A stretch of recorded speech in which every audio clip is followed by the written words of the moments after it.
அதாவது என்னன்னா மக்கள் தன்னெழுச்சியா முருகபக்தர் தன்னெழுச்சியா வந்தாங்க. இந்த மாதிரி விஷயங்கள்லாம் பார்க்கும்போது எஸ்டிபிஐ நினைத்த விஷயங்களும் தவறா போச்சு. அதே மாதிரி டிஎம்கே கூட்டணியில் என்ன நினைக்கிறாங்கன்னா இந்த போராட்டத்தை வந்து திசை திருப்பணும் அப்படிங்கிறத நினைக்கிறாங்க. மக்கள் மத்தியில் ஒரு மிகப்பெரிய எழுச்சி வந்துச்சு. இந்துக்களும் முருக பக்தர்களும் அவங்க பெரிய அளவுல போராட தயாராயிட்டாங்க.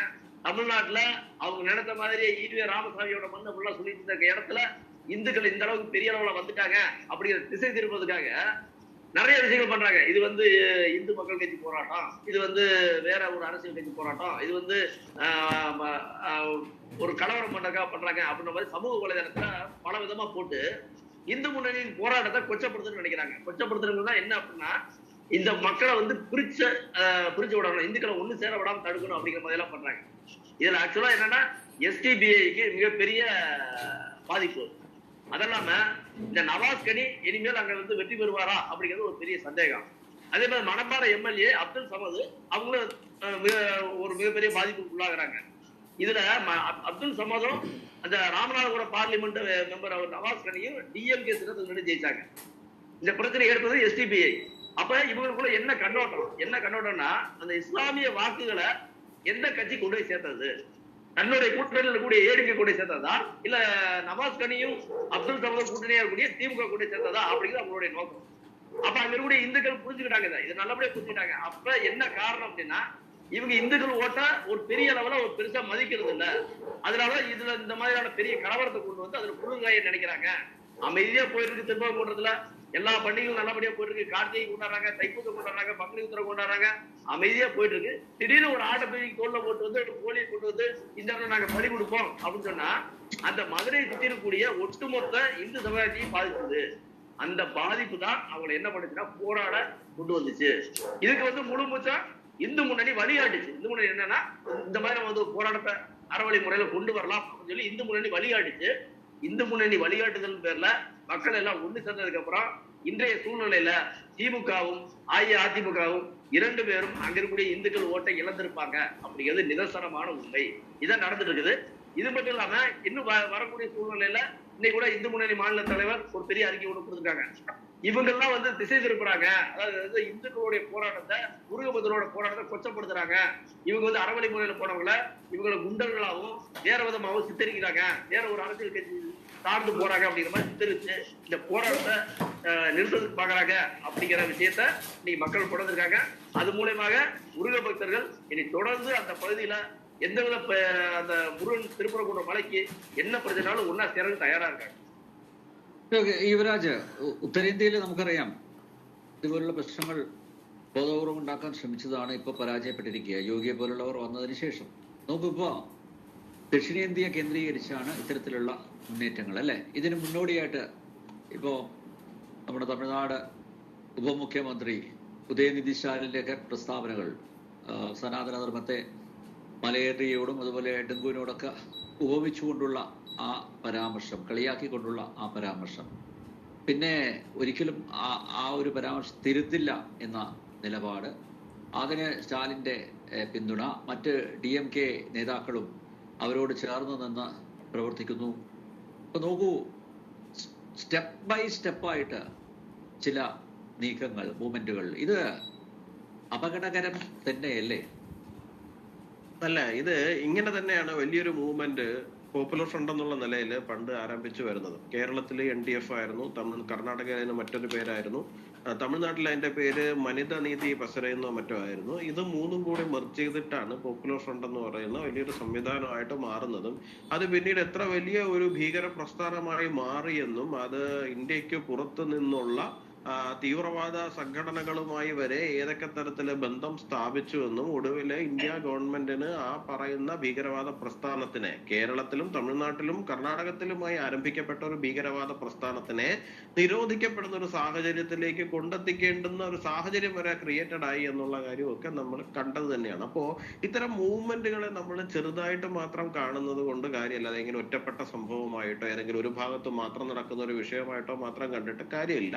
അതിന്റെ പുറകിൽ വളരെ വ്യക്തമായിട്ടുള്ള ഒരു അജണ്ട ഉണ്ടാകാം. തമിഴ്നാട് എന്ന് പറയുന്നത് വളരെ കുറച്ച് കാലങ്ങളായിട്ട് ഈ പറയുന്ന ഒരു ആന്റി ഇന്ത്യ മൂവ്മെന്റ് അല്ലെങ്കിൽ ആന്റി ഭാരത് മൂവ്മെന്റുകളുടെ ഒരു എപ്പി സെന്റർ ആയിട്ട് മാറാൻ തുടങ്ങിയിട്ടുണ്ട്. ഇപ്പൊ ഇത് മാത്രമല്ല, ഇപ്പൊ അങ്ങ് പറഞ്ഞ സനാതനധർമ്മ വിഷയത്തെ കുറിച്ചിട്ട് മാത്രമല്ല, കട്ടിംഗ് സൗത്ത് പോലെയുള്ള പലതരത്തിലുള്ള വിഘടനവാദ ആശയങ്ങളുടെ ഒരു വിളനിലമായിട്ട് ഇത് മാറാൻ തുടങ്ങിയിട്ട് കാലം കുറെ ആയിട്ടുണ്ട്. ഇപ്പൊ സനാതനധർമ്മത്തിനെ കുറിച്ചിട്ട്, ഹിന്ദു മതത്തിനെ കുറിച്ചിട്ട് അവര് പറയുന്നു, അവര് പറഞ്ഞ നിലപാടിൽ ഞങ്ങൾ ഉറച്ചു നിൽക്കും എന്ന് പറയുന്നു, അത് വീണ്ടും വീണ്ടും പറയുമെന്ന് അവര് പറയുന്നു. അതിനുശേഷം അവരെന്താ ചെയ്യുന്നത്, മറുവശത്തു കൂടി അവര് ചെയ്യുന്നത് ഈ പറയുന്നത് പോലെ തന്നെ ക്ഷേത്രങ്ങളുടെ ഭൂമി വഖഫ് ഭൂമിയാണ് എന്ന് പറയുന്നവർക്ക് വേണ്ടിയിട്ടുള്ള കുട പിടിച്ചു കൊടുക്കലും കൂടിയാണ്. ഇതിനെ നമ്മൾ അത്ര നിസ്സാരമായിട്ട് കാണേണ്ടതോ അത്ര നിസ്സാരമായിട്ട് എഴുതി തള്ളേണ്ടുന്നതോ അല്ല. അപ്പൊ നമുക്കറിയാം ഡീപ് സ്റ്റേറ്റിന്റെ വിഷയങ്ങൾ നടക്കുന്നുണ്ടല്ലേ. ഡീപ് സ്റ്റേറ്റിന്റെ വിഷയങ്ങളുമായിട്ട് ബന്ധപ്പെട്ടിട്ട് ഒരുപാട് തവണ ഒരുപാട് വേദികളിൽ നമ്മൾ ഈ വിഷയം ചർച്ച ചെയ്തതും പറഞ്ഞതും ഒക്കെയാണ്. ഇപ്പൊ ഡീപ് സ്റ്റേറ്റിന്റെ വേരിറക്കുന്ന ഒരു റിസൾട്ടാണ് ഡൽഹിയിൽ ഉണ്ടായിരിക്കുന്നത് എന്നുള്ളതിനെ കുറിച്ചിട്ട് നമുക്കൊരു ധാരണയുണ്ട്. പക്ഷെ എന്ന് കരുതിയാൽ മാത്രം അത് വേരറ്റ് പോകും എന്നൊന്നും നമുക്കങ്ങ് വിധി എഴുതാൻ വേണ്ടിയിട്ട് സാധിക്കില്ല.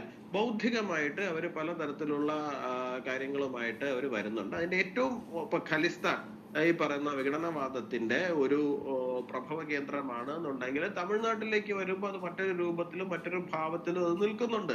ഇപ്പൊ ഞാൻ രാവിലെ മറ്റൊരു സുഹൃത്തുമായിട്ട് സംസാരിക്കുന്ന സമയത്ത് നമ്മൾ ഈ ഒരു വിഷയമാണ് സംസാരിച്ചുകൊണ്ടിരുന്നത്. അതായത് എന്താണ്, ഈ തമിഴ്നാട്ടിലുള്ള ആൾക്കാർക്ക് ഞങ്ങൾ പ്രത്യേകമായിട്ടൊരു ഐഡന്റിറ്റി ആണ് എന്ന് പറയുന്ന ഒരു കാര്യം ക്രിയേറ്റ് ചെയ്ത് അവരെ ഭാരതത്തിന്റെ പൊതുബോധത്തിനെതിരായിട്ട് നിർത്തുവാനും വേണ്ടിയിട്ടുള്ള ഒരു ഇന്റലക്ച്വൽ പരിശ്രമം ചില കോണുകളിൽ നിന്നുണ്ടാകുന്നുണ്ട്. അത് തീർച്ചയായിട്ടും നമ്മൾ തിരിച്ചറിയേണ്ടത് തന്നെയാണ്. അതിന്റെ പ്രകടമായ രൂപമായിട്ടാണ് ഇത്തരത്തിലുള്ള കാര്യങ്ങൾ വന്ന് നിൽക്കുന്നത്. നമുക്ക് ഞാൻ ആദ്യത്തെ സെഷനിൽ അല്ലെങ്കിൽ ആദ്യത്തെ റൗണ്ടിൽ പറഞ്ഞതുപോലെ തന്നെ 1500 വർഷങ്ങൾ പഴക്കമുള്ള ഒരു ക്ഷേത്രത്തിന്റെ നേരെ ഇത്തരത്തിലൊരു നീക്കം നടത്താനുള്ള ധൈര്യം അവർക്ക് ഉണ്ടാകുന്നുണ്ട് എന്നുണ്ടെങ്കിൽ അതത്ര ചെറുതായിട്ട് നമ്മൾ കാണേണ്ടുന്ന ഒരു വിഷയമല്ല. വ്യക്തമായ ബോധ്യത്തോടു കൂടി തന്നെയാണ് അതിനകത്തേക്ക് വന്നിരിക്കുന്നത്. അതിന്റെ കോൺസിക്വൻസസ് എന്തുണ്ടാകും എന്നുള്ളതിനെ കുറിച്ചിട്ട് നല്ല നിശ്ചയത്തോടു കൂടി തന്നെയാണ് വന്നിരിക്കുന്നത്. ഇപ്പൊ തമിഴ്നാട്ടിൽ നമുക്കറിയാം, തമിഴ്നാട്ടിൽ അങ്ങോട്ട് കയറി കഴിഞ്ഞു കഴിഞ്ഞാൽ കേരളത്തിലെ പോലെയൊന്നും അല്ല. ഓരോ ഇടവഴികൾക്കകത്തും നമുക്ക് ചെറുതും വലുതുമായിട്ടുള്ള ഒരുപാട് ക്ഷേത്രങ്ങൾ നമുക്ക് കാണാൻ വേണ്ടിയിട്ട് സാധിക്കും. അത് ഈ പാണ്ഡ്യ ചോള കാലത്തിന്റെ ഒരു ഇതായിട്ട് വന്നിരിക്കുന്നതാണ്. അത്രത്തോളം ക്ഷേത്രങ്ങളോട്, ഇത്രയും ക്ഷേത്രങ്ങൾ ഉത്തരേന്ത്യയിൽ പോലും ഒരുപക്ഷെ ഉണ്ടാവില്ല. അത്രത്തോളം ക്ഷേത്രങ്ങൾ തമിഴ്നാട്ടിലുണ്ട്. അപ്പൊ തമിഴ്നാടിന്റെ ഐഡന്റിറ്റി ആവുന്നല്ല മറ്റൊന്നാണ് എന്ന് സ്ഥാപിക്കാൻ വേണ്ടി ശ്രമിക്കുന്നവർക്ക് മുന്നിൽ ചോദ്യചിഹ്നമായിട്ട് തന്നെയാണ് ഈ പറയുന്ന ക്ഷേത്രങ്ങളും സ്ട്രക്ചറുകളും എല്ലാം തന്നെ അവിടെ നിൽക്കുന്നത്. അപ്പൊ ഇതിനെതിരായിട്ട് ഒരു അറ്റാക്ക് വരുമ്പോൾ ഞാൻ പറഞ്ഞു വന്നു വെച്ച് കഴിഞ്ഞാൽ ഇത്തരത്തിലുള്ള ചെറിയ ഏതെങ്കിലും ക്ഷേത്രത്തിന് നേരെയാണ് വരുന്നതെങ്കിൽ നമുക്ക് മനസ്സിലാവും ഇതൊരു ഒറ്റപ്പെട്ട സംഭവമാണെന്ന്. പക്ഷേ ഹിന്ദുക്കളെ സംബന്ധിച്ചിടത്തോളം ഏറ്റവും പ്രധാനമായി കാണുന്ന ഒന്നാണ് ഈ പറയുന്ന ആറുപട വീടും അതുമായി ബന്ധപ്പെട്ടിരിക്കുന്ന തീർത്ഥാടനം. അപ്പൊ അതിനകത്തുള്ള ഒരു ക്ഷേത്രത്തിനെതിരായിട്ട് തന്നെ ഇത്രയും ഓപ്പൺ ആയിട്ട് ഇത്രയും തീവ്രമായിട്ട് ഒരു വിഭാഗം ആൾക്കാർ ഇറങ്ങി വരുന്നു എന്നുണ്ടെങ്കിൽ, അവർക്ക് തൊട്ടുപുറകെ SDP-യുടെ പിന്തുണ വരുന്നു എന്നുണ്ടെങ്കിൽ, അതിനും തൊട്ടുപുറകെ DMK-യുടെ MLA-യും മന്ത്രിയും ഒക്കെ തന്നെ അവിടെ വരികയും ഇത് വഖഫ് പ്രോപ്പർട്ടി ആണ് എന്ന് ക്ലെയിം ചെയ്യുകയും ചെയ്യുന്ന സാഹചര്യം ഉണ്ട് എന്നുണ്ടെങ്കിൽ അത് അത്ര നിസ്സാരമായിട്ട് നമ്മൾ കാണേണ്ടതല്ല. പിന്നെ കേരളത്തിലെ തന്നെ ചില സാഹചര്യങ്ങളിൽ നിന്നുകൊണ്ട് നമ്മൾ ഇന്നത്തെ സാഹചര്യത്തിൽ നിന്നുകൊണ്ട് തിരിഞ്ഞങ്ങോട്ട് ചോദിച്ചു കഴിഞ്ഞാല്, ഇപ്പൊ ജാമിദ ടീച്ചർ അവിടുത്തെ ആ ഒരു ദർഗയെ കുറിച്ചിട്ടൊക്കെ മറ്റൊരു തലത്തിൽ പറഞ്ഞു. നമുക്ക് രാഷ്ട്രീയ പാർട്ടി എന്നുള്ള നിലയിൽ സംസാരിക്കുമ്പോൾ നമുക്ക് ആ ഒരു തലത്തിൽ സംസാരിക്കാൻ പറ്റില്ല. പക്ഷെ എന്നാലും എനിക്ക് മനസ്സിലാത്തൊരു കാര്യം വെച്ച് കഴിഞ്ഞാൽ, ഇപ്പോ നമ്മുടെ നെയ്യാറ്റിൻകരയിൽ ഉണ്ടായ ഒരു വിഷയം ഉണ്ടല്ലോ, ഒരാളുടെ സമാധിയുമായി ബന്ധപ്പെട്ടിട്ട് നമ്മളെല്ലാവരും എടുത്ത നിലപാട് എന്തായിരുന്നു? അവിടെ ഒരു മരണം നടന്നിട്ടുണ്ട് എന്നുണ്ടെങ്കിൽ തീർച്ചയായിട്ടും അത് അസ്വാഭാവിക മരണമാണ് എന്ന് തോന്നുന്നില്ലെങ്കിൽ, ഒരു സർട്ടിഫൈ ചെയ്തിട്ടില്ല എന്നുണ്ടെങ്കിൽ ആ പ്രോസസ്സിലൂടെ കടന്നു പോയതിനു ശേഷം സമാധി ഇരുന്നു എന്നുണ്ടെങ്കിൽ പ്രശ്നമില്ലായിരുന്നു. അന്ന് തന്നെ നമ്മൾ പറഞ്ഞൊരു കാര്യമാണ്, ശരി ഇനി മുതൽ നിങ്ങൾ സമാധി മണ്ഡപങ്ങളെല്ലാം പൊളിക്കുവാൻ തുടങ്ങുകയാണെന്നുണ്ടെങ്കിൽ ഇനി മുതൽ നമുക്ക് ഈ പറയുന്ന ദർഗകളും ഈ പറയുന്ന പലതും നമുക്ക് തുറന്ന് പരിശോധിക്കേണ്ടുന്നതായിട്ടുള്ള സാഹചര്യം ഉണ്ടാവില്ലേ? ഇപ്പോ ഇവരിതിനെ ബാലൻസ് ചെയ്യാൻ പോകുന്നതെന്ന് പറഞ്ഞു കഴിഞ്ഞാൽ, ഉത്തരേന്ത്യയിൽ ഇപ്പോ എന്താണ്, നമ്മുടെ കാശി വിശ്വനാഥ ക്ഷേത്രത്തിൽ ഉൾപ്പെടെ അവിടെ ആ പറയുന്ന മസ്ജിദ് നിൽക്കുന്നതിന്റെ അടിയിൽ എന്താണ് എന്നുള്ള കാര്യത്തെ കുറിച്ച് നമുക്ക് നല്ല ധാരണയുണ്ട്. ആ ക്ഷേത്രം എന്താ, ആ പള്ളി പോലും എന്ത് ഉപയോഗിച്ചാണ് കൺസ്ട്രക്ട് ചെയ്തിരിക്കുന്നതെന്ന്. സ്വാഭാവികമായിട്ട് അവിടെ ഒരു സർവേ നടന്നിട്ടുണ്ടല്ലോ. അതുപോലെ തന്നെ ഇവിടെയും, ഇവിടെ പണ്ട് പള്ളിയായിരുന്നു എന്നൊക്കെ ഉള്ളൊരു നെറേറ്റീവിലായിരിക്കും കൊണ്ടുവരാൻ പോകുന്നത്. ശരി, എന്നാ പിന്നെ നമുക്ക് ഇതൊക്കെ തുറന്ന് പരിശോധിക്കാന്നേ. നേരത്തൊക്കെ തുറന്ന് പരിശോധിച്ചിട്ട് അവിടെയൊക്കെ ഏതൊക്കെയാന്നുള്ള കാര്യം നമുക്ക് നോക്കാമല്ലോ. നമുക്ക് ഇനി ഓരോ ദർഗയും ഓരോ ഖബറുമായിട്ട് അങ്ങനെയാണെന്നുണ്ടെങ്കിൽ എല്ലാവർക്കും എല്ലാം പൊളിച്ചു തുടങ്ങേണ്ടി വരില്ലേ? അത്തരം സാഹചര്യങ്ങളിലേക്കൊക്കെ എല്ലാവരും പോകേണ്ടി വരില്ലേ? അപ്പൊ അത്തരത്തിലുള്ള സാഹചര്യങ്ങളിലേക്കൊക്കെ തള്ളിവിടാതെ ഇരിക്കുന്നത് തന്നെയല്ലേ എല്ലാവർക്കും നല്ലത്. ഇവിടെ ഉള്ളതൊക്കെ അവിടെ ഇരുന്നുകൊണ്ട് പോട്ടെ. നിങ്ങൾക്ക് അവിടെ ഒരു ദർഗ നിൽക്കുന്നുണ്ട്, അതിപ്പോ ഏതാണ്ട് 10-100 വർഷമായിട്ട് അവിടെ നിൽക്കുന്നതാണ് എന്നുണ്ടെന്നുണ്ടെങ്കിൽ നിങ്ങൾ അവിടെ ആരാധന നടത്തുന്നതിനൊന്നും ആർക്കും പ്രശ്നമൊന്നുമില്ലല്ലോ. പക്ഷെ ഒരു ക്ഷേത്രം, അത് ഇത്രയും മഹത്തായ ഒരു ക്ഷേത്രം നിൽക്കുന്ന സ്ഥലത്ത് അതിന്റെ മുകളിൽ കൊണ്ടുപോയിട്ട് നിങ്ങൾക്ക് ഈ ആടിനെയും കോഴിയൊക്കെ അറുത്ത് ക്ഷേത്രത്തിന്റെ മുകളിലേക്ക് ആ ഒരു രീതിയിൽ മാത്രം അത് കൊണ്ടുപോയാൽ മാത്രമേ ആ ആരാധന പൂർണ്ണമാകൂ എന്ന് പറയുമ്പോ അതിനകത്ത് എന്തോ ഒരു കുഴപ്പമുണ്ട്. നമ്മുടെ നാട്ടിൽ ഒരുപാട് ദർഗകളും ഈ പറയുന്ന ഖബറുകളും ഒക്കെ ഇരിക്കുന്നത് നമ്മൾ കാണുന്നുണ്ട്. അവിടെ ആരും ഈ പറയുന്ന ആടിനെയും കോഴിയെയും കൊണ്ടുപോയിട്ട് പരസ്യമായിട്ട് നിർത്തി അറക്കുന്നൊന്നും നമ്മളാരും കാണുന്നില്ല. എനിക്കറിയില്ല, നമ്പ്യാർ നീ കണ്ടിട്ടുണ്ടോ? ഞാൻ ഇന്നുവരെ കണ്ടിട്ടില്ല. നമ്മുടെ ഇവിടെയൊക്കെ നമ്മളിപ്പോ പോകുന്ന വഴിക്കൊക്കെ പലയിടത്തും തിരിക്കുന്ന കണ്ടിട്ടുണ്ട്. അവരാരും തന്നെ അവിടെ ആടിനെയും കോഴിയെയും കൊണ്ടുവന്ന് അറുത്ത് ഒരു പ്രത്യേക ആചാരം തുടങ്ങുന്നൊന്നും നമ്മൾ കണ്ടിട്ടില്ല. പിന്നെ ഹിന്ദു മതം പോലെ അല്ല ഇസ്ലാം മതം എന്ന് പറയുന്നത്. ഒരു വളരെ യൂണിഫൈഡ് ആയിട്ടുള്ള ആചാരങ്ങളുള്ള ഒരു പർട്ടിക്കുലർ മതമാണത്. അപ്പോ അവിടുത്തെ ദർഗയിൽ ഇല്ല, ഇവിടുത്തെ ദർഗയിലുണ്ട് എന്നൊക്കെ പറയുന്നതിന്റെ സാങ്കത്യം എനിക്ക് മനസ്സിലായില്ല. പക്ഷെ എന്തായിരുന്നാലും ശരി തന്നെയാണ്, ഇത്രയും കാലവും അവിടെ അങ്ങനെ ഒരു ബലി കൊടുക്കലോ അല്ലെങ്കിൽ ഒരു മൃഗഹത്യ നടത്തുന്നതോ ആയിട്ടുള്ള ആചാരമൊന്നും അവിടെ ഇതുവരെയും ഫോളോ ചെയ്ത് വന്നിട്ടില്ല. പെട്ടെന്നൊരു സുപ്രഭാതത്തിന് തുടങ്ങണം എന്ന് പറയുന്നത് താഴെ ഇരിക്കുന്ന ആ ക്ഷേത്രത്തിന്റെ പവിത്രതയെ നശിപ്പിക്കുക എന്ന് പറയുന്ന ഉദ്ദേശത്തോടു കൂടി മാത്രം ഒരു വിഭാഗം നടത്തിക്കൊണ്ട് വരുന്നതാണ്. ഈ ഒരു വിഭാഗം ഇത്തരത്തിലുള്ള കാര്യങ്ങൾ ചെയ്തു വരുന്ന സമയത്ത് എതിർപ്പുണ്ടാകേണ്ടത് തീർച്ചയായിട്ടും ഇസ്ലാം കമ്മ്യൂണിറ്റി എന്ന് തന്നെയാണ്. കാരണം ഇവർ ഈ ഉണ്ടാക്കുന്ന പ്രശ്നം തീർച്ചയായിട്ടും അവിടെ ഒരു കമ്മ്യൂണൽ ഇഷ്യൂ ക്രിയേറ്റ് ചെയ്യുക എന്ന് പറയുന്ന ഉദ്ദേശത്തോടു കൂടി മാത്രമാണ്. അതിന് ഈ പറയുന്ന സോ കോൾഡ് മതേതര പാർട്ടികളുടെ പിന്തുണയുണ്ട് എന്നുള്ളത് കൊണ്ട് മാത്രം ഇത് സംരക്ഷിക്കപ്പെട്ടു പോകും എന്ന് തോന്നുന്നു എന്നുണ്ടെങ്കിൽ അത് തീർച്ചയായിട്ടും തെറ്റിദ്ധാരണ മാത്രമാണ്. കാരണം ഈ പറയുന്ന മതേതര പാർട്ടികളുടെ പൊള്ളത്തരം ജനങ്ങളുടെ മുമ്പില് തുറന്നു കാണിക്കപ്പെടുക എന്നുള്ളത് മാത്രമാണ് ഇത്രയും കാലവും സംഭവിച്ചിട്ടുള്ളത്. അതുകൊണ്ട് അവരുടെ പിന്തുണ കണ്ടിട്ട് ഈ പറയുന്ന തീവ്ര ഇസ്ലാമിക വിഭാഗം അധികം ചാടാൻ വേണ്ടിയിട്ട് നിൽക്കണ്ട. അധികം ചാടിയ എല്ലാവരും ഇതിനോടകം ചട്ടിക്കകത്തായിട്ടുണ്ട്. ഇവിടെയും അത് മാത്രമേ സംഭവിക്കുവാൻ സാധ്യതയുള്ളൂ. ജനങ്ങൾ വളരെ സ്നേഹത്തോടുകൂടിയും സന്തോഷത്തോടുകൂടിയും കടന്ന് ജീവിച്ചു പോകുന്ന ഒരു പ്രദേശത്ത് അനാവശ്യമായ പ്രശ്നങ്ങൾക്ക് പോകാതെ ഇരിക്കുക. തിരിച്ചു വരാം ഇടവേളയ്ക്ക് ശേഷം. യുവരാജ് എവിടെയാണുള്ളത്? എനിക്ക് കാണാൻ പറ്റുന്നില്ല.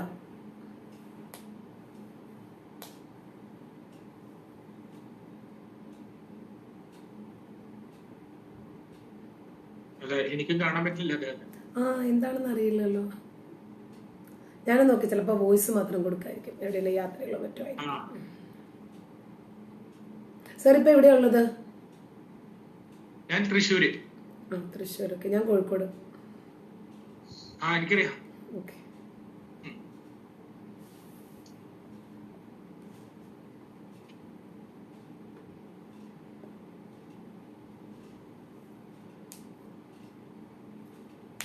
നമ്മുടെ നാട് ഇവര് കുട്ടിച്ചോറാക്കുമല്ലേ?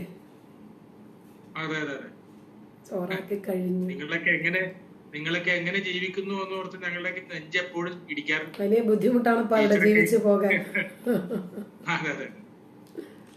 സാർ, ഈ മലയുടെ മുകളിൽ കണ്ടൂരി റിച്വൽ, കണ്ടൂരി തന്നെയാണ് അതിനെ പ്രൊനൗൺസ് ചെയ്യുന്നത് തോന്നുന്നു എനിക്ക്, അല്ലെ? കണ്ടൂരി റിച്വൽ നടത്താനായിരുന്നു ഇവരുടെ പരിപാടി. പക്ഷേ ഇതൊരു ഒരു ഒരു ഓർത്തഡോക്സ് ഇസ്ലാമിക് പ്രാക്ടീസ് അല്ല എന്ന് പറയുന്നുണ്ട്. അപ്പൊ അത് ഇങ്ങനെ ഒരു മൃഗഹത്യ അവർ മനഃപൂർവ്വം ഒരുക്കി പ്രശ്നങ്ങൾ സൃഷ്ടിക്കുക എന്ന് തന്നെയായിരിക്കില്ലേ ലക്ഷ്യം ഇട്ടത്, അല്ലെ? തീർച്ചയായിട്ടും. അതില് ഇത് പറയുമ്പോ നമ്മൾ ഇതിന്റെ ഈ സിക്കന്ദർ അദ്ദേഹത്തിന്റെ ആണല്ലോ ഈ ദർഗ എന്ന് പറയുന്നത്. അതിന്റെ ഒരു ചരിത്രം നമ്മൾ മനസ്സിലാക്കണം. അതായത് 14-ാം നൂറ്റാണ്ടില് അലാവുദ്ദീൻ ഖിൽജിയുടെ ജനറൽ ആയിട്ടുള്ള മാലിക് കഫൂർ അദ്ദേഹമാണ് മധുര ആക്രമിക്കുന്നത്. അതിനുശേഷം 1330 മുതൽ 1370 വരെ 10 സിക്കന്ദർമാര് അത് ഭരിക്കുന്നുണ്ട്. ഇതിൽ അവസാനത്തെ കഥാപാത്രമാണ് നമ്മുടെ ഈ സിക്കന്ദർ ഷാ എന്ന് പറയുന്നത്. യഥാർത്ഥത്തിൽ അദ്ദേഹത്തിന് ജനങ്ങൾക്ക് യാതൊരു ബഹുമാനം ഇല്ലാത്തൊരു കക്ഷിയായിരുന്നു. അങ്ങേയറ്റം ഭീരുവായിരുന്നു. ഇദ്ദേഹം അഭയം തേടുന്നതിന് വേണ്ടിയിട്ടാണ് ഈ കുന്നിൽ ചെന്നത്. അവിടെ ചെല്ലുമ്പോഴാണ് അവിടെ ഈ പാണ്ഡ്യരാജാക്കന്മാര് ഇദ്ദേഹത്തെ വധിക്കുന്നുണ്ട്. ഇങ്ങനെ മരിച്ച ഒരു കഥാപാത്രത്തിനെയാണ് പിന്നീട് അപ്പൊ അതിനുശേഷം പിന്നീട് അതൊരു പ്രാർത്ഥനാലയമാക്കി അതൊരു ദർഗയാക്കി മാറ്റി. അതിനുശേഷം വളരെ കാലത്തിന് ശേഷമാണ് ഈ മൃഗബലിയുടെ പരിപാടികൾക്ക് ഇൻട്രൊഡ്യൂസ് ചെയ്തത്. അപ്പൊ ഇതേ ഒരു സിദ്ധനല്ല, ഇദ്ദേഹം സിദ്ധനല്ല. ഇതിന്റെ രസം എന്താന്ന് വെച്ചാല് ഈ തഞ്ചാവൂർ യൂണിവേഴ്സിറ്റിയിലെ ഹിസ്റ്ററി ഡിപ്പാർട്ട്മെന്റിലെ ഒരു പ്രൊഫസർ SMA ഖാദർ, നമ്മുടെ ഈ ചെമ്പോല ഉണ്ടാക്കിയ ചില ചരിത്രകാരന്മാരുണ്ടല്ലോ, ആ വർഗത്തിൽപ്പെട്ട ഒരു കക്ഷിയാണ്. മൂപ്പരൊരു കഥ ഉണ്ടാക്കി. എന്താന്ന് വെച്ചാല് പാണ്ഡ്യ ഭരണാധികാരി ഈ സിക്കന്ദർ ഷായെ കൊലപ്പെടുത്തിയതിനു ശേഷം അദ്ദേഹത്തിന് വളരെ ദുഃഖമുണ്ട്. അയ്യോ, ഒരു മഹാനായ ഒരു മനുഷ്യനെ ഞാൻ കൊന്നു, അതിന്റെ പ്രായശ്ചിത്തം ചെയ്യണം. അതിനു വേണ്ടിയിട്ട് എന്ത് ചെയ്തു, ഇദ്ദേഹം ഒരു പ്രാർത്ഥനാ സ്ഥലം ഉണ്ടാക്കി കൊടുത്തു എന്നാണ്. അതിനുശേഷം പിന്നീട് ഇത് ദർഗയായി മാറി. അങ്ങനെ ദർഗയായിട്ട് മാറിയ ഇതിനെ അതിന്റെ ചടങ്ങുകളോട് പിന്നീട് എന്താണ് അവിടെ വന്ന ആളുകൾ പിന്നീട് ഈ കോഴിയും ആടിനെയൊക്കെ വെട്ടുന്ന ഒരു സമ്പ്രദായം തുടങ്ങി എന്ന് ആരെഴുതി? SMA ഖാദർ എന്ന് പറഞ്ഞ പ്രൊഫസർ ഉണ്ടാക്കിയ കള്ളക്കഥയാണ്. അപ്പോ ഇത് അദ്ദേഹം ചെയ്തത് യഥാർത്ഥത്തിൽ ജമാഅത്തെ സഹായിക്കുന്നതിന് വേണ്ടിയിട്ടാണ്. ഇതാണ് ഇതിന്റെ ഒരു കുഞ്ഞു ചരിത്രം. അതുകൊണ്ട് ഈ പറയുന്ന മഹത്വമൊന്നും ഇദ്ദേഹത്തിനില്ല. ഇദ്ദേഹത്തിന്റെ പേര് ഈ മലക്കിടണമെന്നാണ് ഇവരുടെ പിടിവാശി. ഈ മലക്ക് സിക്കന്ദർ മല എന്ന് പേര് കൊടുക്കണം എന്നാണ്. ഇവിടെ ഓർക്കേണ്ട ഒരു കാര്യം, ഈ എന്താ പറയാ, തമിഴ്നാട് എന്ന് പറഞ്ഞു കഴിഞ്ഞാൽ ക്രിസ്തുവിന് മുമ്പ് സംഘകാലത്തോളം പഴക്കമുള്ളതാണ്. ഈ സംഘകാലത്തെ തേവാരപ്പതികങ്ങളിലെ അപ്പർ സുന്ദർ മാണിക്യവാസർ അവരുടെ തേവാരപ്പതികങ്ങളിലെ പരക്കുണ്ട്രം എന്നാണ് ഈ മലക്ക് പേര് കൊടുത്തിട്ടുള്ളത്. ഇതിനെ അകനാനൂർ എന്ന് പറയുന്ന കൃതിയില് മുരുകൻ കുണ്ട്രം എന്നാണ് പറയുന്നത്. അതുപോലെ തന്നെ തിരുപ്പറം കുണ്ട്രം എന്ന് പറയുന്ന 6 പടയ വീടുകളിലെ ആദ്യത്തെ പടവീടാണ്. ഇത് പറയുന്നത് ഇതെല്ലാം തന്നെ സംഘകാലത്ത് നടക്കുന്നതാണ്, ക്രിസ്തുവിന് മുമ്പ് നടക്കുന്ന സംഭവങ്ങളാണ്. അപ്പോ അരുണഗിരിനാഥനും നക്കീരനും ഒക്കെ ഇതിനെ സംബന്ധിച്ച് വളരെ വ്യക്തമായിട്ട് കൊടുക്കുന്നുണ്ട്. അപ്പോൾ ദീർഘകാലത്തെ പാരമ്പര്യമുള്ളതായ ഈ തമിഴ്നാടിന്റെ സാംസ്കാരിക കേന്ദ്രമാണ് മധുരൈ.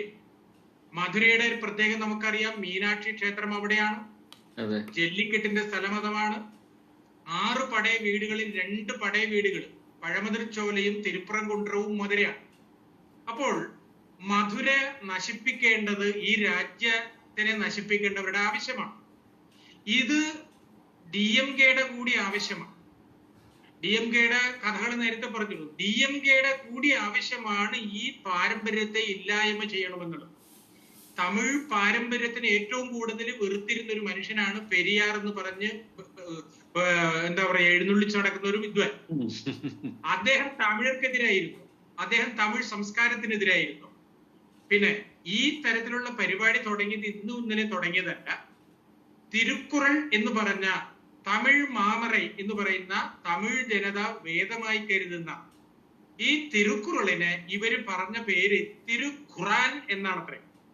അതായത് ഈ യൂണിവേഴ്സിറ്റി പണ്ഡിതന്മാര് ഉണ്ടാക്കിയെടുക്കുന്ന കള്ളക്കഥകളാണ്. അപ്പോ കാലം ഏറെയായി ഈ പരിപാടി തുടങ്ങിയിട്ട്. എല്ലാവർക്കും അറിയാവുന്നത് പോലെ തന്നെ തമിഴ്നാട് എന്ന് പറഞ്ഞാൽ ലോകോത്തരമായ ഒരു സംസ്കാരമാണ്. അതിൽ ഈ ക്ഷേത്രത്തിന്റെ ഒരു പ്രത്യേകത, ശൈവ വൈഷ്ണവ ശാക്തേയ സമന്വയമുണ്ട് അവിടെ. ഓർക്കുക, സാധാരണ തമിഴ്നാട്ടിലെ ശൈവ വൈഷ്ണവ പിണക്കങ്ങളുള്ള സ്ഥലമാണ്, പക്ഷെ ഇത് സമന്വയത്തിന്റെ കേന്ദ്രമാണ്. ഇതുപോലെ തന്നെ ജൈന മുനിമാർ തപസ്സിരുന്ന സ്ഥലമാണ്. അവരുടെ ഗുഹകളിൽ ഇപ്പോഴും ബ്രാഹ്മി ലിപിയിലും അതുപോലെ തന്നെ വട്ടെഴുത്തിലും എഴുതിയതായിട്ടുള്ള നിരവധി ചരിത്രപരമായ സംഭവങ്ങൾ ഇപ്പോഴും ഉണ്ടത്. ആർക്കിയോളജിക്കൽ സർവേ ഓഫ് ഇന്ത്യ ഇത് പൈതൃക പട്ടികയിൽ ഉൾപ്പെടുത്തിയിട്ടുള്ള ഒരു സ്ഥലമാണ്. ഇങ്ങനെയുള്ള സ്ഥലത്തെ ഈ ജൈനന്മാര് തപസ്സിരുന്ന സ്ഥലങ്ങള് പച്ചയടിക്കുവരും. അത് ഇപ്പൊ ഈ നേരത്തെ ഇവിടെ ഇരിക്കുന്ന ജഗന്നെ പോലുള്ള ആളുകളുടെ പ്രയത്നം കൊണ്ട് ഇപ്പൊ അവര് പച്ചയൊക്കെ മാറ്റിയിട്ടുണ്ട്. പക്ഷെ ഒരു കാര്യം ഉറപ്പാണ്, ഇതിന്റെ പിന്നിൽ വളരെ നിഷ്കളങ്കമായ 1-2 ആളുകളല്ല. ഇതിലെ ബുദ്ധിരാക്ഷസന്മാരായിട്ടുള്ള യൂണിവേഴ്സിറ്റി പ്രൊഫസർമാരുണ്ട്. ഈ തമിഴ്നാടിനെ നശിപ്പിക്കാനുള്ള DMK ഉണ്ട്.